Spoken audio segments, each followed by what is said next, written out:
18 მაისიდან 10 ივლისის ჩათვლით ეროვნულ გალერეაში დავით კაკაბაძის ერთ-ერთი ყველაზე მასშტაბური გამოფენა გაიხსნება, რომელიც მხატვარს სხვადასხვა კუთხით პირველად წარმოაჩენს. გამოფენა მხატვრის თითქმის მთელ შემოქმედებას მოიცავს. წარმოდგენილი იქნება ნამუშევრები მხატვრის ოჯახის პირადი და კერძო კოლექციებიდან, ეროვნული მუზეუმის ფონდიდან, ასევე უცნობი ტილოების საერთაშორისო მუზეუმებიდან. ექსპოზიციაზე დავით კაკაბაძე წარმოდგენილი იქნება არა მხოლოდ როგორც მხატვარი, არამედ როგორც ფოტოგრაფი, მეცნიერი და სტერეოკინოს ერთ-ერთი პირველი გამომგონებელი. ერთ კვირაში გაიხსნება ძალიან მასშტაბური გამოფენა დავით კაკაბაძის.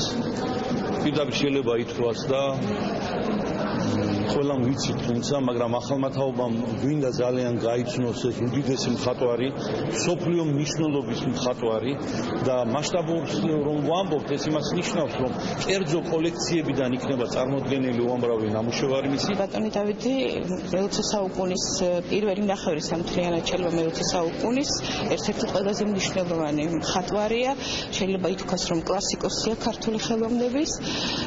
ვიცით, რომ ბატონი დავითი არის ანალიტიკოსი მხატვარი და მისი ანალიტიკური ხელოვნება, მისი მხატვრობა და ასე შემდეგ დიდი სიამოვნების მომღრალი. ეს გამოფენა იქნება დავით კაკაბაძის ფაქტიურად პირველი რეტროსპექტიული გამოფენა, რომელიც 18 მაისს 18 საათზე გაიხსნება დიმიტრი შევარდნაძის სახელობის ეროვნულ გალერეაში, იგივე ცისფერ გალერეაში და გაგრძელდება დაახლოებით 10 ივლისამდე.